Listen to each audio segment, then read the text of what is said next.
یہ میری خوش قسمتی کہ میں حضور کا امت ہوں، ساری زندگی اس کا شکریہ ادا کرتا رہوں تو کہ شکر ادا نہ کروں۔ ہم حضور کے امتی، نبی انتظار کرتے رہے، نبی منتظر رہے۔ حضرت خلیل اللہ کی بارگاہ میں پکار رہے ہیں، ربنا وابعث فیہم رسولا، مالک رسول بھیج دے۔ کوئی کہتا ہے لیسا بفظ ولا بغلظ، وہ ترشرو نہیں ہوگا، سخت مزاج نہیں ہوگا، ماتھے پہ شکنے لانے والا نہیں ہوگا، وہ پیار بانٹنے والا ہوگا، بس وہ آیا جا رہا ہے۔ حضرت عیسیٰ نے تو نام بھی بتا دیا نا، مبشرم برسول یاتی من بعد اسمہ احمد، لوگوں میں جا رہا ہوں، چلو نام بھی بتا دیتا ہوں، میرے بعد جو آنے والا اس کا نام احمد ہوگا۔ نبی انتظار کرتے رہے، 12 نبیوں نے انتظار کیا حضور کی امت میں ہونے کے لیے، تمنا کی۔ نستورہ راہب انتظار کرتا رہا، بحیرہ راہب انتظار کرتا رہا۔ شب ہجر کی سختیاں کوئی اس سے جا کے پوچھے، تیری راہ تکتے تکتے جسے صبح ہو گئی۔ زندگیاں گزار دی انہوں نے۔ سلمان فارسی کی کہانی سن لو، مجوسی کے بیٹے تھے، حق کی طلب میں نکلے، باپ نے گھر سے نکال دیا، ایک پادری کے پاس جا کے رکے، زندگی بھر اس کی نوکری کی۔ جب اس کا آخری وقت آیا، اس نے کہا میری تدفین کے بعد غموریا چلے جانا، وہاں کا پادری خدا رسیدہ ہے، تجھے اس سے کچھ مل جائے گا۔ کہتے میں وہاں سے غموریا آ گیا، پھر اس پادری کی ساری زندگی خدمت کی۔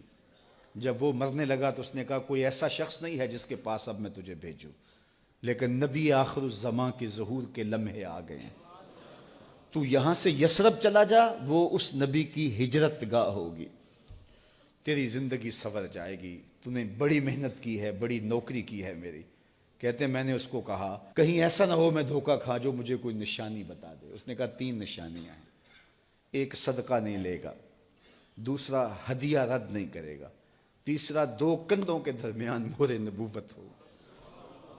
کہتے ہیں میں نے اس کی تدفین کی، یثرب کی جانب جاتے ہوئے ایک قافلے میں شامل ہو گیا، انہوں نے مجھے پکڑ کے اپنا غلام بنا لیا، لیکن میرے پہ مہربانی یہ کی کہ مجھے بیچا جا کے مدینے میں۔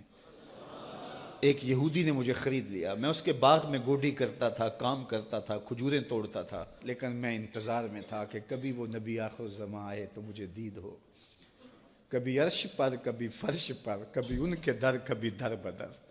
غم عاشقی تیرا شکریہ، میں کہاں کہاں سے گزر گیا۔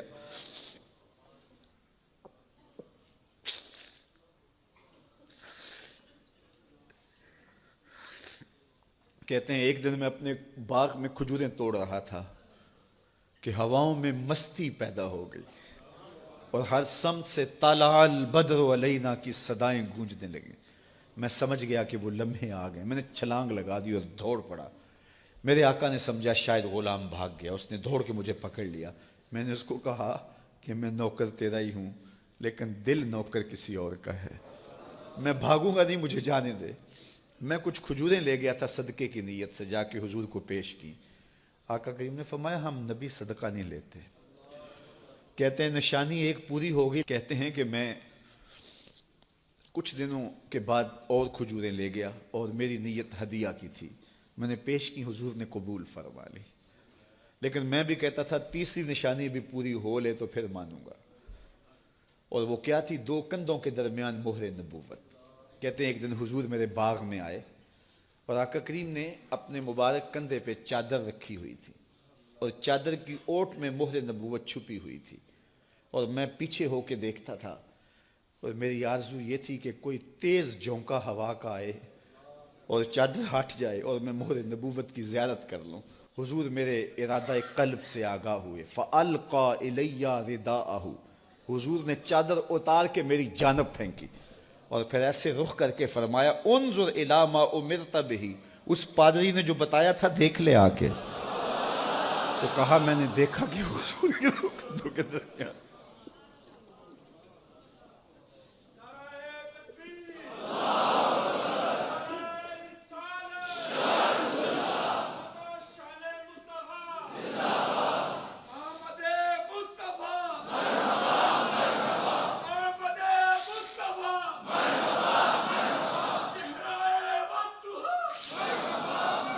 شب ہجر کی سختیاں کوئی اس سے جا کے پوچھے، تیری راہ تکتے تکتے جسے صبح ہو گئی۔ ہم نے تو کوئی انتظار نہیں کیا نا، ہم نے تو کوئی دکھ نہیں سہا، ہم سوئے تھے مقدر جاگ اٹھے. ہمارے والد مسجد سے مولوی صاحب کو بلا لائے. انہوں نے کان میں آ کے کہا مبارک ہو تو حضور کا نوکر بن کے آ رہا.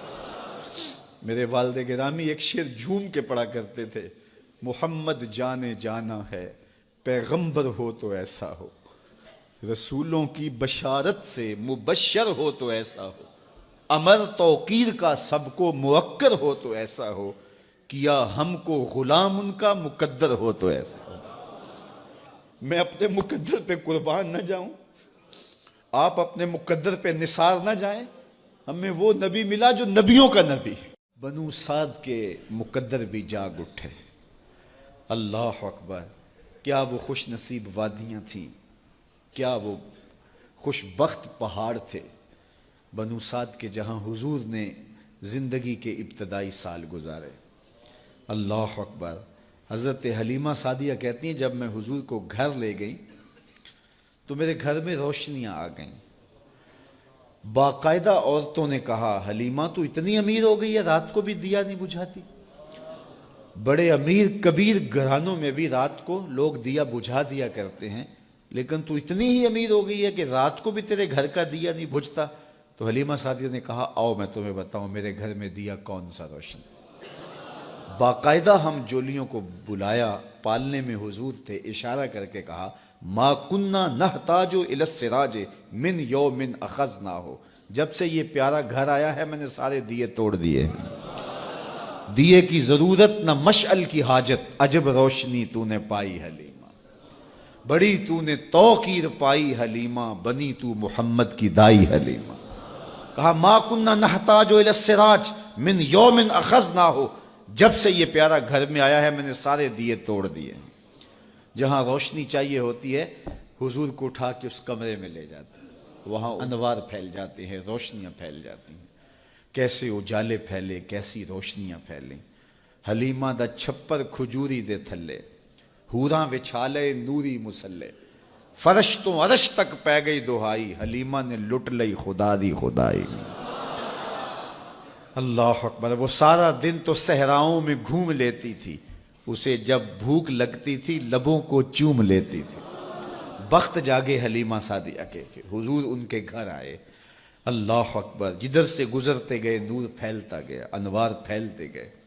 حضرت سیدہ طیبہ طاہرہ حضرت عائشہ سلام اللہ علیہا فرماتی ہیں کہ میں کچھ سی رہی تھی کہ میرے ہاتھ سے سوئی گر گئی.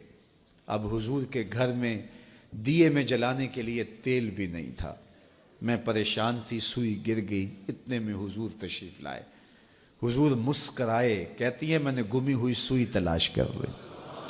اللہ اکبر. تو یہ روشنی تھی, یہ انوار تھے. اللہ اکبر. اذا ضحک یتلالأ فی الجدر, جب حضور مسکراتے تھے سامنے والی دیواروں پہ عکس پڑتا تھا. اللہ اکبر. جب مسکراتے تھے نور پھیل جاتا تھا. اذا تکلم رؤیا کالنور یخرج من بین ثنایاہ, حضور کے سامنے والے دانتوں میں ہلکا سا فاصلہ تھا, اور جب آقا کریم گفتگو کرتے تھے وہاں سے نور کی کرنیں چھن چھن کے نکلتی تھیں, انوار پھیل جاتے تھے. ایسا نوری ماحول, ایسا نورانی چہرہ. حضرت ابو ہریرہ بولے کل قمر لیلۃ البدر لم ارى قبلہ ولا بعدہ مثلہ. کیا پوچھتے ہو, 14ویں رات کا چمکتا ہوا چاند تھے میرے حضور. پھر کہا نہیں نہیں نہیں, حضور جیسا نہ پہلے دیکھا نہ بعد میں دیکھا. حضرت حسان بن ثابت پاس کھڑے تھے. کہا دیکھتے کیسے, کسی ماں نے جنم دیا ہوتا تو دیکھتے. خدا نے وہ سچائی پن چھڑیا جدے وچ محمد نو ٹالیا سی. حسینہ جمیلہ دا منہ موڑ دیتا, محمد بنا کے قلم توڑ دیتا. مثل او در عالم امکان متصور نیست. حضرت شیخ مجدد کہتے ہیں حضور کی مثل بزم عالم میں ممکن ہی نہیں ہے, ہو ہی نہیں سکتا. اور اقبال کا لہجہ بھی دیکھیے, رخ مصطفیٰ ہے وہ آئینہ کہ اب اس سا دوسرا آئینہ, نہ کسی کی بزم خیال میں نہ دکان آئینہ ساز میں. تو وہ پیکر تراشا, وہ پیکر تراشا, مکھ چند بدرشا شانی ہے, متھے چمک دی لاٹ نورانی ہے, کالی زلف تیک مستانی, مخمور رکھی ہند مد بھریاں. کیسا جمال دیا, کیسا حسن دیا. اچھا بریلی کے امام سے بھی پوچھ لیجئے. اللہ اکبر. بل بل نے گل ان کو کہا, قمری نے سروے جاں فضا. بلبل کی منتہائے پرواز تو یہی ہے نا کسی کو پھول کہہ دے. بلبل نے گل ان کو کہا, قمری نے سروے جاں فضا. حیرت نے جھنجھلا کر کہا یہ بھی نہیں وہ بھی نہیں. خورشید تھا کس زور پر, کیا بھر کے چمکا تھا قمر. بے پردہ جب وہ رخ ہوا یہ بھی نہیں وہ بھی نہیں. وہ حسن دیا وہ جمال دیا اللہ نے اپنا محبوب. دم لینا آفاق کے ہر ہر گوشے میں, قرآن سنا کر دم لینا, اب رکنا نہیں اب تھمنا نہیں.